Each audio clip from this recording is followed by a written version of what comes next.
말씀을 나누고자 합니다. 우리는 지난주에 이스라엘 백성들이 금송아지 사건으로 인해서 죄를 지었고 그 일로 인해서 레위인들이 나와서 3천여 명의 사람들을 죽였죠. 그래서 동족이 3,000명이 넘는 사람들이 3천여 명이 죽게 되어지는 일들을 통해서 어떤 사건들이 발생했고, 근데 마지막 본문의 구절을 보면은 32장 마지막 절 부분 쪽에서는 34절에 보면은 내가 보응하려는 그들의 죄를 보응하리라. 그래서 하나님께서 이런 말씀으로 이렇게 하셨었어요. 그러니까 하나님께서는 죄를 보셨을 때는 죄를 용납하지 않는다라는 것이죠. 죄가 있으면 반드시 문제가 생긴다라는 것이죠. 그래서 제가 첫 번째 염려했는데 그 염려는 무엇이냐? 하나님이 염려하신다는 거예요. 하나님이 우리에 대해서 염려하시는 것은 어떻게 보면 두 가지라고 볼 수 있는 것이죠. 첫 번째는 우리가 죄를 지을까봐 염려하시는 거고, 두 번째는 우리가 죄를 짓게 되어지면 무슨 일이 생기죠? 죄에 대한 보응이 따른다는 거예요. 근데 하나님은 우리를 사랑하시는데, 사랑하는데 어떻게 합니까? 혼내야 되는 거잖아요. 징계를 가야 되고 때로는 징벌을 해야 되는 그런, 어떻게 보면 하나님 부담 아닌 부담이 있는 거예요. 하나님도 그걸 염려하신다는 거죠. 나 너네들 안 혼내고 싶어. 그게 하나님이 깔려있는 밑바탕의 바탕이라는 얘기죠. 우리 자녀들은 가끔 그 생각 들 거예요. 제가 자녀들 혼낼 때마다 나 너네들 안 혼내고 싶어. 많이 듣던 얘기죠. 하나님이 그러신다라는 거예요. 나 너네들 안 혼내고 싶다니까. 그러려면 내가 안 혼내고 싶으려면 너희들 어떻게 해야 되겠니? 죄를 짓지 말아야 되지 않겠니? 그거거든요. 근데 그러한 바탕이 오늘 본문에 있는 말씀에서 나와 있습니다. 그래서 하나님께서는 3절에 33장 3절에 보면 염려라는 말 하셨잖아요. 너희를 적과 꿀이 흐르는 땅에 이르게 하려니와 나는 너희와 함께 올라가지 아니하리라 하면서 너희는 목이 굳은 백성인즉 내가 길에서 너희를 진멸할까 염려함이니라. 하나님도 참 염려하실 게 많죠. 여러분도 염려가 많죠. 그 염려가 내가 죽을까봐 염려가 아니라 내가 누군가에게 안 하고 싶은데 해야 될 수밖에 없는 그런 염려도 존재하는 거예요. 그게 부담이죠. 일종의 거룩한 부담을 가질 수밖에 없는 것이죠. 이런 염려, 이런 부담은 왜 생깁니까? 방금 말씀드린 것처럼 죄 때문에 발생한다는 것입니다. 자, 일단 하나님께서는 이스라엘 백성들이 3천여 명의 사람이 죽었어요. 어쨌든 죄로 말미암아서 죽었어요. 죽었지만 아유 잘 죽었어. 죽어도 마땅해. 이렇게도 할 수 있겠지만은 한편으로는 누가 죽은 거예요? 우리가 하는 대적이란 적이 죽은 것도 아니고 누가 죽었습니까? 어제만 해도 내 친구였고 내 부모였고 내 형제였고 내 동무였어요. 한순간 3천여 명이 죽었어요. 어쨌든 간에 죄를 졌지만 죽었어요. 그럼 주변 분위기가 어떻습니까? 분위기가 싹 가라앉지 않겠습니까? 여러분도 집안에 사건 사고가 터져봐요. 분위기 가라앉지 않습니까? 요즘 축구 대회가 막 열리고 있는데 쳐봐요. 경기 지면 어떻게 됩니까? 축구 선수들도 다 기분 깔아지지만 국민들도 기분 다 깔아지잖아요. 지는 것만 해도 그것만 해도 누가 죽은 것도 아닌데. 그래서 하나님은 일단 이들에게 분위기 전환을 하셔야 될 것 같아요. 그래서 하나님이 먼저 이스라엘 백성들한테 제안한 것은 너희들 장막을 옮겨라. 이제 여기서 일어난 3천여 명이 죽었던 이 현장을 벗어나라 하는 거예요. 그래 벗어나야지 새로운 마음으로 시작해야 되니까. 제가 한 얘기 아니잖아요. 1절에 있지 않습니까? 너는 여호와께서 모세에게 이르시되 너는 내가 애굽 땅에서 인도하여 낸 백성과 함께 여기를 떠나라고 하고 있지 않습니까? 여러분들 가끔은 떠날 필요가 있어요. 어떤 현장이 막 스트레스가 너무 심해. 그러면은 떠나고 싶죠. 제가 예전에는 수원에서 부목사 할 때 목회 부사역자로 있으면서 너무 힘든 적이 있었어요. 그것이 막 쌓이니까 그래서 또 떠나서 그래서 집사람과 논산을 향해서 내려가는데 얼마나 어느 지역을 가는데 고속도로 지나가는데 주변에 산천을 딱 쳐다보는데 가슴이 엄청 막잖아요. 후련해지고 뭔가 환해지는 그런 체험을 게 있더라고요. 막 엄청 기분이 막 좋아지더라고요. 근데 희한한 건 다시 수원 쪽으로 돌아가면 기분이 다시 쭉 쪼그라들더라, 마음이. 그만큼 때로는 스트레스 현장에서 벗어나는 것도 우리의 삶에 유익할 수 있다. 학생들은 공부하는 현장에서 힘들면 가끔 벗어날 필요도 있는 거예요. 끝까지 버티는 게 중요하지 않습니다. 여러분의 삶도 마찬가지죠. 가끔씩은 한번 분위기 전환할 필요도 있다는 것입니다. 자, 이렇게 하시면서 하나님의 떠나겠죠. 근데 떠나라만 하지는 않아요. 떠나면서 너희들이 어떻게 해야 할 것인가에 대한 부분들을 또 추가로 말씀을 하십니다. 하나님께서는 떠나라 가시면서 내가 너희에 대해서 염려스럽다, 그런 얘기를 하신 거예요. 왜? 아직 죄의 문제가 해결된 게 아니거든요. 3,000명 그 사람 죽었지 않냐, 그렇게 했다 하지만 이것은 죽은 사람은 이제 끝났지만은 살아있는 남은 사람들 입장에서는 아직도 죄와 관계된 사람들이 연루되어지진 않았을지 몰라도 잠재적인 죄가 있잖아요. 죄성이라는 게 있지 않습니까? 내가 지금 가담하지 않았을 뿐이지 나도 언제든지 이와 같은 일들을 다시 한번 되풀이할 수 있는 그런 일이 또 생겨졌다면 내가 가담해서 그 일을 또 저지를 수 있는 그런 분위기가 여전히 존재를 합니다. 왜? 이스라엘 백성들은 아직까지는 이 사람들이 하나님의 누군지 잘 몰라요.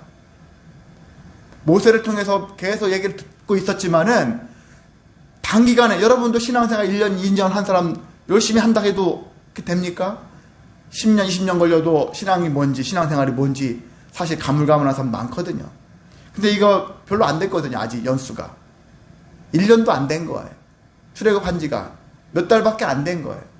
그런 사람들이 하나님이라는 소리를 듣고서 어쨌든 나왔어요. 모세를 따라 나왔어요. 이 사람들이 하나님 누구라고 할 때 우리는 오늘날 성경도 있고 가르침을 계속 받고 뭐하고 해도 알까 말까인데, 옛날에 입에서 입으로 전해지는데 누가 어떻게 알겠습니까? 그러니까 계속해서 죄가 반복되어질 수 있는 소지가 있는 거죠. 그럼 어떻게 합니까? 계속해서 이 죄가 어떤 것인지, 너희들이 지금 저 사람들은 뭐 때문에 죽었고 너희들도 이와 같은 일들을 하게 되어지면 또한 이와 같은 징벌을 받을 것이다라는, 또 징계를 당할 것이다라는 그런 것들을 깨달아야 되지 않겠습니까? 그러니까 하나님께서는 계속해서 교육을, 가르침을 계속해서 합니다. 부모도 그 가르침을 놓치면 안 되는 거죠. 자녀가 자랄 때 그 가르쳐야 되는 거예요. 자기 감정에 노예 삼게 해서 하면 안 되겠지만 정말 그 자녀를 위한다면 계속 가르쳐야 되는 거예요. 이 가르침이 없으면 아이들이 삐뚤어지는 거예요. 오히려 부모한테 대들거나 사회에서 문제가 되어지는 거예요. 계속 가르쳐야 되는데. 그런 것처럼 신앙도 마찬가지입니다. 가르침을 계속 받아야 하는 것입니다. 지시를 계속 받아야 합니다. 왜냐하면 듣지 않으면 하나님의 염려가 결과적으로 현실이 되어지니까. 내가 너희를 어떻게 될까봐 너희를 진멸할 수 있다. 하나님도 그게 싫은 거예요.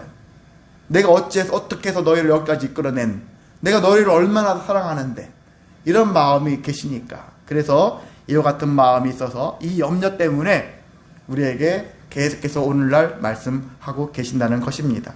여러분이 그래 나 예수님 믿었으면 됐지, 구원 받았지, 그 교회 못 들어 나가, 이렇게 말하는 사람도 있어요. 근데 교회를 나가는 이유는 여러 가지가 있지만 계속 교회를 나가면서 나를 돌아보고 하나님 말씀대로 제대로 살고 있는가 나를 점검해보고, 내가 혹시나 놓친 거 있으면 다시 하나님께 어떻게 나아갈까, 그것들을 발견하고 계속 소망하며 살기에 유익하거든요. 자기가 얼마나 위대하고 대단한지 몰라도 나 예수님 알아, 하나님 알아, 안 나가, 나 혼자 믿고 살 거야, 이렇게 주장하는 사람의 태도는요 교만하다고 할 수밖에 없습니다. 그래서 우리는 그런 자가 아니라, 그러면 목이 곧은 백성이 되는 거예요. 하나님이 경계하는 사람이 목이 곧은 백성이에요. 목이 곧은 백성은 하나님이 진멸한다, 하나님으로부터 징벌을 당할 수가 있기 때문에 조심해야 한다는 얘기입니다. 자, 그 얘기를 들었어요. 백성들이 이 말씀을 들었을 때 이 백성들은 이 말씀을 어떻게 들었느냐, 4절에 보니까 준엄한 말씀이다. 준엄한 말씀이에요. 반드시 들어야만 되는, 장난이 아닌데, 대충 들으면 안 되겠는데, 정말 마음판에 새겨야 될 수밖에 없는 이 말씀 있잖아요. 정말 생과 사의 그런 관점에서의 말씀이 있지 않습니까? 이 말씀을 듣고 처음에 슬퍼했다겠어. 슬프죠. 당연히. 3천여 명이 죽은 걸로만 슬픈 것이 아니라 이 말씀이 계속해서 하나님이 우리도 진멸할 수도 있다라는 사실로 인해서 슬픈 거죠. 우리도 언제 이렇게 당할지도 모르니까. 자, 그 슬퍼하면서 이 사람들이 어떻게 했느냐? 일단 자기들의 행동으로 옮겨요. 자기의 몸을 단장하지 않았다. 내 몸을 단장하지 않았다는 얘기는 뭐 장신구 같은 거 이런 것들 있잖아요. 치장하지 않았다는 얘기예요. 왜 그랬냐면은 하나님이 또 말씀도 하셨거든요. 5절에 보면 너희는 장신구를 떼어내라. 장신구 얼마나 많습니까? 귀걸이, 반지, 목걸이, 팔찌, 온몸에 뭐 보면 다 여기저기다 치렁치렁 하고 있지 않습니까? 이런 것들 다 떼어내라 하는 얘기예요. 왜 떼라 하셨을까? 장신구라는 것은 일반적으로는 누구 만족입니까? 예? 대리 만족이요? 예, 자기 만족이에요. 이렇게 해놓고서 이렇게 하니까 이쁘겠다. 자기 만족을 하는 거죠. 자기 만족인데 신앙생활은 신앙생활 하는 이유가 자기 만족입니까? 나를 만족시키기 위해서 틀린 말은 아닐 수 있어요. 그 부분만 놓고면 왜 내가 힘들고 답답하고 괴로운 건데 이 문제가 해결되어지면 만족하니까 자기 만족을 위해서 신앙생활하는 것도 있을 수는 있어요. 근데 근본적인 것은 자기 만족이 다는 아니라는 거죠. 하나님을 만족하게 하는 삶이죠. 하나님 만족과 그 더불어서 그걸로 인하여 나의 만족을 이뤄내는 것이니까 이것이 결합되어야 되는데, 근데 장신구라는 상징은 어떤 거냐면 다른 것에 대한 만족은 중요하지 않아요. 나의 만족만 중요한 것이지. 물론 내가 이쁘게 하면 주변 사람들이 이쁘다 하면서 그 사람들이 만족할 것 같습니까? 그 사람은 부러워할 수는 있겠지만 그 사람들이 만족하는 건 아니잖아요. 스스로가 만족하는 거니까. 화장 왜 열심히 합니까? 스스로 보고 이쁘다. 자기 만족하니까 하는 거죠. 남에게 이쁘게 보이고 싶어서 싶어서도 결국 자기 만족이겠죠. 그래서 자기 만족하는 거. 장신구를 왜 떼어내느냐? 바로 그런 의미예요. 자기 만족의 삶에 치여 있지 말아라. 거기에 빠져 있지 말아라. 하는 그런 거예요. 자기 만족을 위해서는 자기 만족하다 보니까 이 사람들이 어떻게 했습니까? 사실 이 사람들은 장신구를 이미 떼어냈던 적이 있었잖아요. 어떤 목적으로? 자기 만족하기 위해서. 하나님을 만들어내라 해서 아론이 뭘 가져오라고 했습니까? 금부치를 갖고 오라고 했지 않습니까? 이게 다 장신구예요. 갖고 와서 그걸로 금송아지를 만들었지 않습니까? 그러니까 금송아지도 결국은 어떤 것이죠? 자기 만족이에요. 사람이 많은 우상들을 섬기고 있지 않습니까? 그 우상들은 뭡니까? 왜 만들었습니까? 이것도 자기 만족이라는 거예요. 그래서 장신구를 떼어내라는 얘기는 이런 어떤 말로 해석하냐면은 자기 만족을 떼어내라. 이렇게 해석해도 된다는 것입니다. 장신구를 떼어내라. 내 안에 없어도 될 수 있는 것들 있잖아요. 나의 만족을 위해서 살아가는 삶을 핵심으로 중심으로 살지 말고, 그렇게 되어지면 만약에 나의 만족을 중심으로 살게 되어지면은 결국 우상 숭배하는 자와 같은 인생을 살게 된다라는 사실을 하나님께서 알게 해 주신다는 것입니다. 그래서 우리는 그 교회 올 때나 세상 살 때 하지 말라는 얘기입니까? 그런 의미로 하지 않으면 돼요. 오늘날 우상 숭배는 뭐라겠습니까? 하나님보다 모든 걸 앞세우면 우상 숭배라겠지 않습니까? 여러분이 귀걸이를 하든 코걸이를 하든 뭘 하든 장신구를 하든 뭔가를 할지라도 그것보다 나는 지금 하지만 나는 이건 기꺼이 하나님 바치라면 바칠 수 있는 믿음이라고 했잖아요. 이것보다는 저는 하나님이 더 좋아요. 비록 이건 하고 있지만 그때 이것을 막 버리라, 이것을 막 바쳐라, 날마다 바쳐라, 이런 의미로 해석하면 안 되고, 하나님이 최고라는 것을 날마다 기억하고 있고 실제 그렇게 믿고 있고 그러는 가운데 내가 몸에 치장하는 건 그렇게 중요하지 않습니다. 그게 나쁜 일이 아니에요. 하나님을 모르는 상태에서 이와 같은 일들을 하는 것에 대해서는 우리가 이렇게 우상 숭배의 길로도 빠질 수가 있다는 사실들을 알려준다는 것입니다. 자, 그러는 가운데 모세가 한 가지 행동을 합니다. 오늘 7절 본문 말씀을 읽었죠? 모세가 무엇을 했을까요? 백성들이 무리를 지어서 진을 이루어서 천막을 세우고 살겠죠. 그랬는데 모세가 진 바깥에 어떤 한가운 곳에 별도로 장막을 하나 세웠어요. 근데 그 장막을 또 무엇으로 이름하고 있느냐? 회막이다. 이렇게까지 얘기하고 있어요. 진에 멀리 떨어진 곳에다가 회막을 좀 세웠는데, 회막이라는 것에 모인다라는 곳이기도 하겠죠. 이 회막, 성막이 세워지기 전 단계인데, 바로 이것을 사이즈가 얼마큼 큰지도 몰라요. 우리는 다 알 수가 없어요. 근데 우리가 그냥 흔히 모세가 별도로 기도하는 곳이다. 거기서 하나님을 만나는 곳이다. 그렇게 얘기를 할 수도 있겠어요. 그러니까 여기는 성막이 아니에요. 왜냐하면은 성막은 36장부터 만들어지는 과정과 성막이라는 것들이 등장하거든요.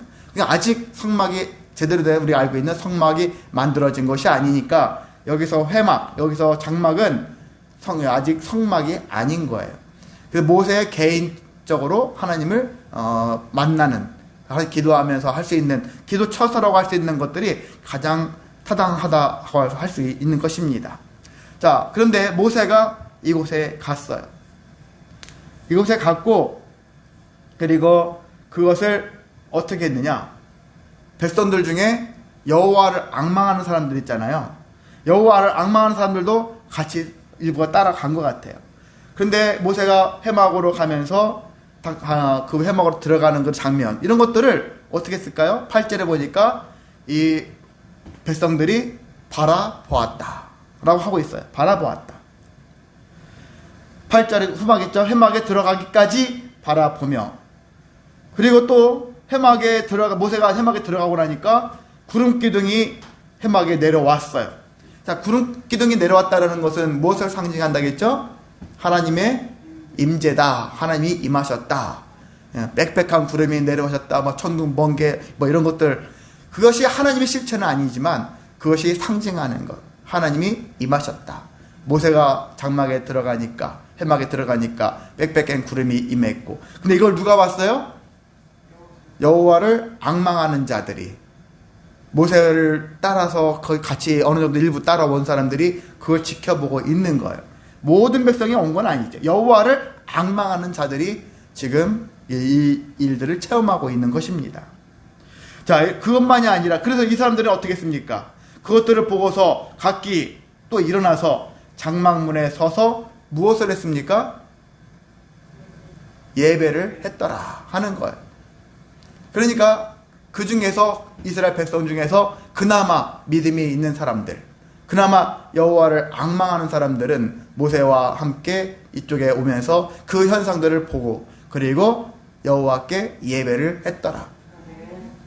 누가 뭐가 가르쳐 준 건 아니지만 자연스럽게 하나님을 기쁘시게 할 수 있는 일이 무엇인가를 이들이 발견한 거죠.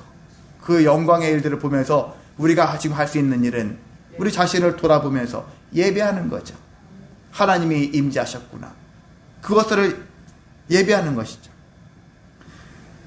그만큼 저와 여러분이 삶 속에서 힘들어할 때, 괴로워할 때, 낙심된 일이 있고 책망받은 일들이 있잖아요. 죄 가운데 때로 거할 수도 있지 않습니까? 그런 일이 생길 때 우리가 할 수 있는 일이 무엇일까? 돌이키는 것도 필요하고, 궁극적인 것은 예배하는 것이다. 예배하는 거예요.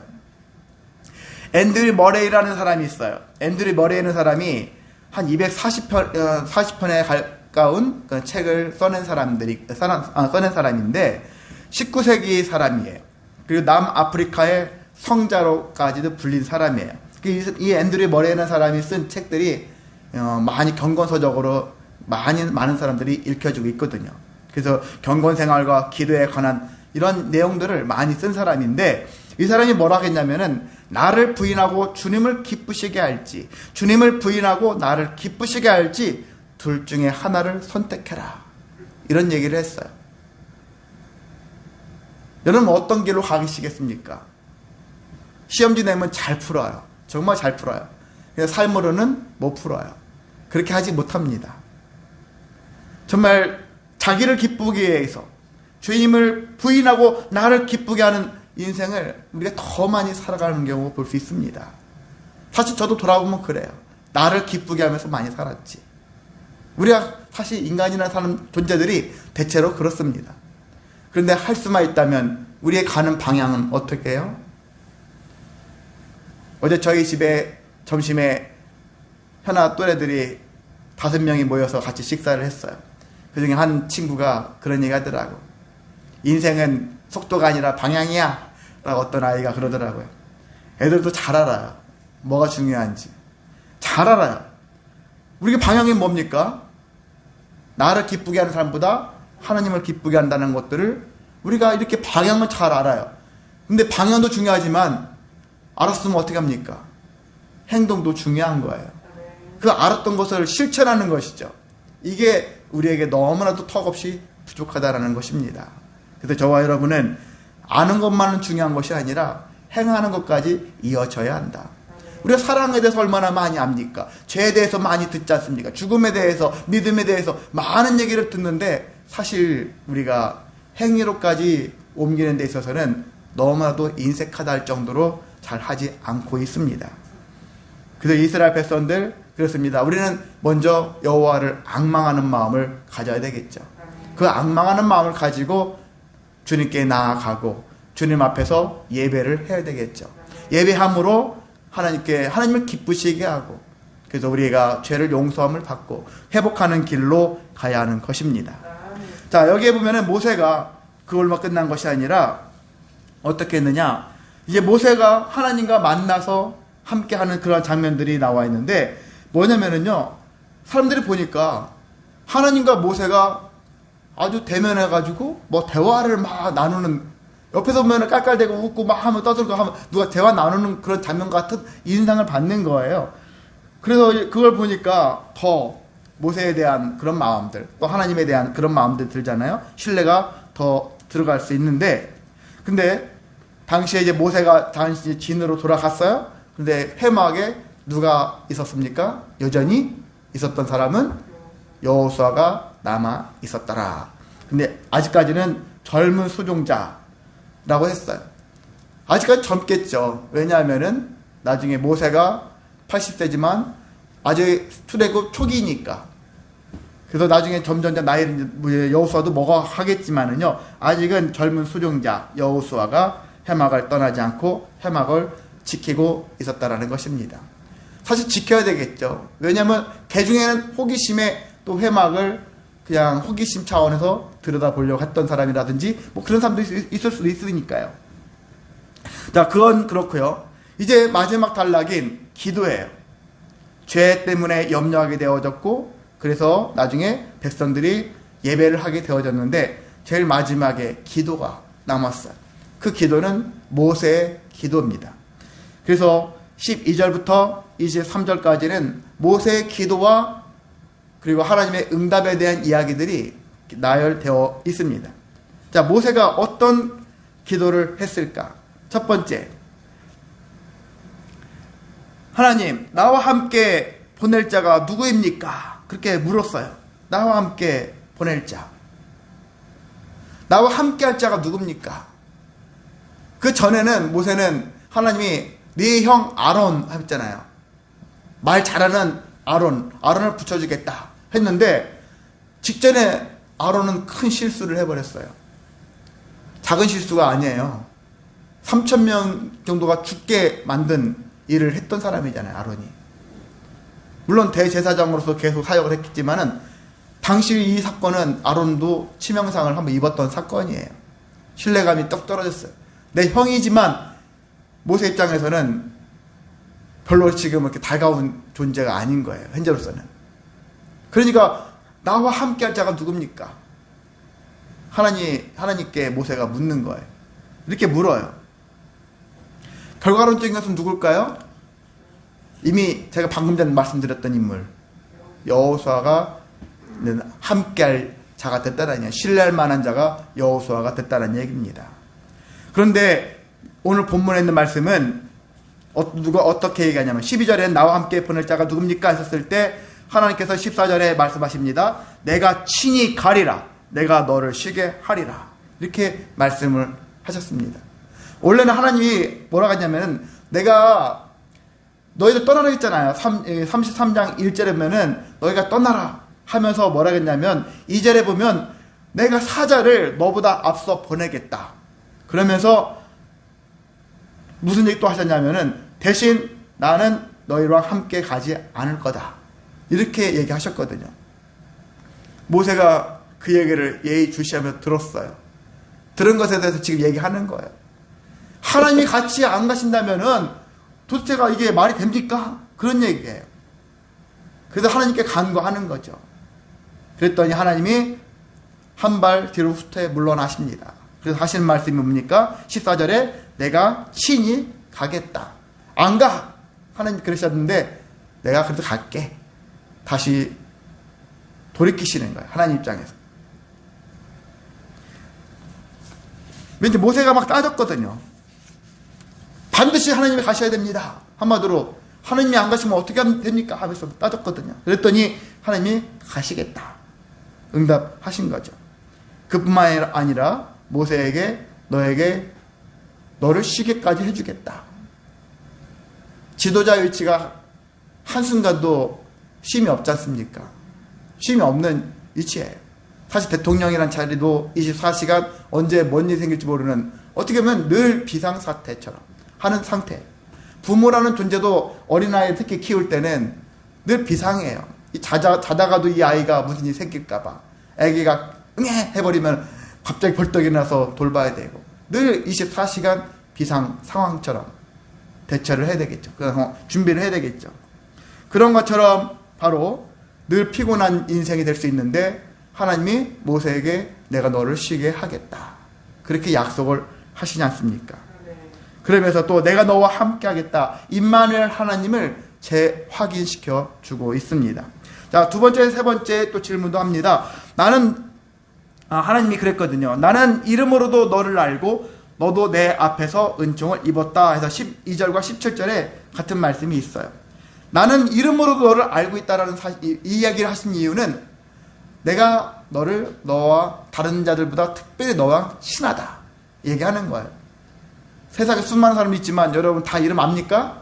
모르잖아요. 여러분이 아는 사람 누구 있습니까? 확실히 그 사람의 모든 것들 대부분 많이 아는, 누구보다도 많이 알고 있는 사람, 그 사람 몇 명이나 됩니까? 이름을 안다라는 얘기는 친하다라는 얘기잖아요. 친하다. 하나님께서는 모세에게 내가 너를 안다. 너도 내 앞에서 은총을 입었다라는 얘기를 하니까 13절, 15절에 모세가 질문을 합니다. 내가 하나님의 은혜를 입었다고 한다면은 주님의 길을 내게 보여주세요. 좀 당돌하게 얘기하죠? 여러분도 그렇지 않습니까? 신년 기도 제목 카드를 보면은요, 금년 나의 길을 보여달라고 그렇게 쓴 사람들이 있어요. 내가 어떤 직장을 얻어야 되겠습니까? 나의 길을 보여주세요. 나의 힘든 이 길을 내가 어떤 식으로 살아가야 될지 내 길 좀 하나님께서 선하게 인도해 주세요. 이렇게 기도 제목 쓰신 분들도 있는데 모세도 이와 같은 고백을 합니다. 이와 같은 간구를 합니다. 주의 길을 내게 보여주옵소서. 그리고 15절에도 주께서 친히 가지 아니하시려거든 우리를 이곳에서 보내지 마시옵소서. 한마디로 하나님이 같이 안 가시면 우리도 더 이상 움직이지 않겠습니다. 하나님이 안 가시는데 우리가 움직여서 어떻게 하라는 것입니까? 그러는 거예요. 그러니까 우리 가라 하지 마십시오. 지금까지 구름기둥 불기둥으로 인도해 주셨고 만나와 메추라기로 인도해 주셨고 여러 가지로 인도해 주셨는데 딱 보니까 하나님이 함께 하시니까 우리가 살았고, 그런데 하나님이 함께 하지 않으시면 우리가 죽을 수 있겠구나. 모세가 이걸 알았던 것이죠. 그러니까 하나님이 가시지 않는다면 우리도 안 가겠습니다. 이게 모세가 이렇게밖에 할 수 없었던 것이죠. 자, 그것에 대해서 하나님이 한마디로 말씀하십니다. 17절에 내가 말하는 이 일도 내가 하겠다. 그래서 네가 간구하는 것들을 내가 응답하겠다. 하나님은요, 할 수만 있다면 우리가 부르짖는 것에 대해서 그게 범죄가 아니라면, 저 친구 내가 저 미워하는데요, 쟤를 죽여주세요. 그걸 하나님이 들어주시지는 않겠죠. 근데 그게 아니라 우리가 할 수만 있다면 부르짖는 선한 기도 있잖아요. 그래서 모세는 어떤 기도를 하냐면은, 어떻게 기도하냐면은 약속의 하나님께 기도하는 거예요. 약속의 하나님께. 들어주실까 안 들어주실까 의심하는 대상이 아닌 하나님은 약속하시면 반드시 이루어주시는 분이다 라는 것을 모세가 알았기 때문에, 그래서 모세가 기도할 때는 약속의 하나님께, 그리고 무엇에 근거해서 기도하느냐? 약속의 근거해서, 약속의 하나님께 약속을 근거로 해서 기도를 하는 거예요. 그래서 여러분이 그냥 막무가내한 대로 그냥 막 생각나는 대로 하나님 이거 해주세요, 그게 아니라 기도도 있잖아요. 말씀을 토대로 해서 바탕으로 해서 기도를 할 줄 알아야 하는 것입니다. 하나님이 들어주실 만한 것과 들어주지 않는 것들을 우리가 분별할 수 있는 능력이 있어야 되지 않겠습니까? 하나님의 뜻이 아닌 것을 내가 막 무조건 떼써서 구하면 안 되겠죠. 근데 하나님 말씀을 우리가 읽다 보면은, 묵상하다 보면, 아, 이건 하나님의 뜻일 수 있겠고, 이건 도무지 하나님이 들어주시지 않을 것 같아. 그런 마음들이 생겨지거든요. 저절로 분별할 수 있어요. 능력이 생기집니다. 그런 것과 같이 이 모세는요, 당시에는 성경이 모세 때는 없었어요. 그런데 하나님과 대면하면서 느꼈던 것은, 이것은 하나님이 들어주시겠다, 이것은 들어주시지 않겠다라는 것들을 모세가 확실히 구분하면서 살아갈 수 있는 능력이, 영적 능력이 있었다라는 것입니다. 저와 여러분도 이런 능력을 갖추면은 우리가 마땅히 구할 것과 굳이 않아도 될 것들을 충분히 할 수 있어요. 아무 말이나 와가지고 시간에 몇 시간 동안 기도하고 막 간과 부르짖는 게 중요한 게 아닙니다. 하나님의 뜻을 알고 뜻에 맞는 간구를 하는 것이 더 중요한 일이지. 이건 정말 방향이에요. 속도가 아니라 양이 아니라 방향이에요. 제대로 되는 방향을 가지고서 신앙생활을 할 때가 더 놀라운 역사가 일어날 수가 있는 것입니다. 자, 그런데 그러면 모든 것들을 다 들어주시느냐? 한 가지는 덜 들어주셨어요. 안 들어주셨다는 게 아니라 덜 들어주셨어요. 모세가 마지막으로 간구한 게 18절에 보니까 주의 영광을 내게 보여주시옵소서 한 거예요. 주의 영광을 내게 보여달라는 얘기인데, 쉽게 얘기하면 하나님 얼굴 보고 싶어요, 그렇게 얘기한 거예요. 하나님 얼굴 보고 싶습니다. 지금까지는 제가 뭘 봤어요? 빽빽한 구름, 불, 우레소리, 이런 것들만 들었어요. 이건 근데 다 간접적인 거예요. 이게 하나님은 아니잖아요. 하나님이 임재했다는 상징이지. 제대로 된 본질적인 영광을 보고 싶습니다, 그렇게 얘기를 한 것이죠. 근데 하나님이 20절에 하나님의 얼굴을 본 자는 아무도 살 자가 없기 때문에 너에게도 마찬가지로 너도 인간이니까 보여줄 수 없다. 죄 때문에 죽는다라는 얘기는 아닌 거예요. 하나님은 자체를 볼 수가 없는 존재예요. 인간의 눈으로 보게 되어지면은 감당할 수 없는 거예요. 능히 몇 번 말씀드렸잖아요, 여러분한테. 뜨거운 불 속에 손을 넣으면 어떻게 되죠? 감당할 수 있습니까? 우리가? 타버리겠죠. 죽을 수밖에 없는 거예요. 마치 그와 같은 거예요. 내가 죄가 없다 할지라도 불에 넣으면 타버리는 거예요. 죄인들의 팔만 타는 것이 아니라 의인이라 하는 사람들도 타버려요.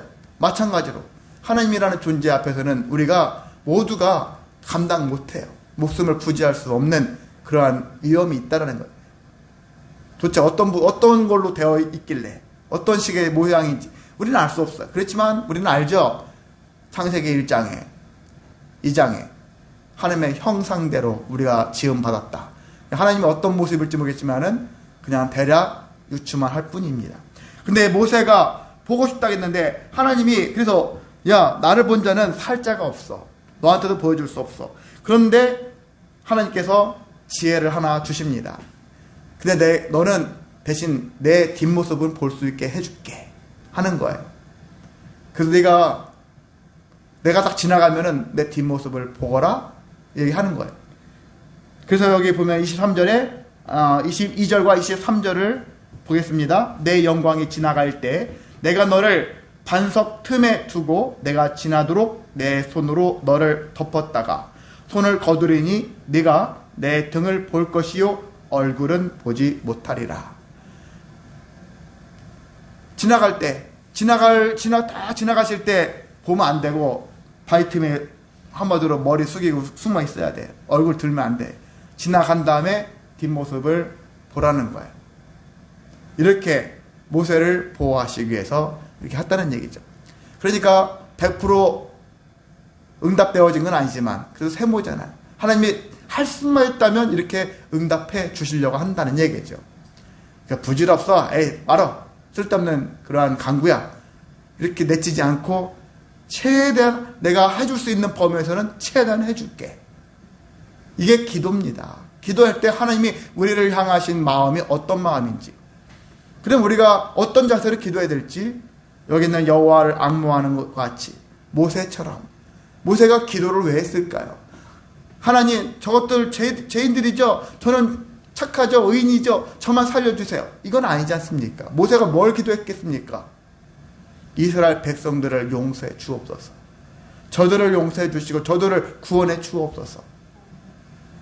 무리들을 위해서 기도한 것, 중보기도하는 거죠. 이런 기도, 나의 위신을 위해서, 나의 자랑을 위해서, 나의 생명을 위해서만 기도하는 것이 아니라 모든 무리들을 향해서 하나님이 기뻐하실 만한 간구를 모세가 했기 때문에 하나님이 이뻐하신다는 거예요. 기뻐하신다는 얘기입니다. 우리가 그렇게 되어야 하지 않겠습니까? 무엇을 위해서?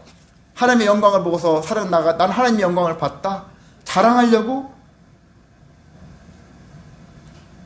그게 핵심이라면은 하나님께서는 안 들어주셨을 거예요.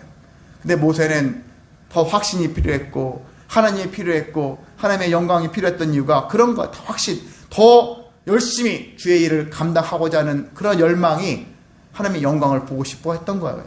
누군가에게 자랑하고 싶은 마음이 아닌 거예요. 우리는 그러한 태도로 삶을 살아야 하겠습니다. 말씀을 마치겠습니다. 그렇습니다. 모든 사람은 사실 죄를 질 수밖에 없습니다. 질 수밖에 없는데, 그렇다면 그것이 끝이냐? 그게 아닌 것이죠. 죄를 지었다면 하나님의 염려대로 우리가 행여나 징계나 징벌을 받을까 두려워해야 하는 것입니다. 그래서 그렇게 하기 위해서는 하나님께 나아가야 되겠죠. 회개하고 예배하는 자의 심령이 되어져야 되고, 또한 우리는 기도를 해야 하는 것입니다. 하나님께 간구함으로 말미암아서 이와 같은 것들을 통해서 하나님을 기쁘시게 하는 인생을 삶으로 말미암아서 나도 살고 우리 이웃들도 살고, 그리고 하나님이 더 기쁘시게 할 수 있는 일들로 그렇게 모든 것들이 선한 역사가 이루어질 수가 있습니다. 그런 지혜로운 삶이 되어지시기를 주님의 이름으로 소망하고 축복합니다. 사랑 많으신 하나님 아버지, 감사를 드립니다. 우리가 이렇게 죄를 지으면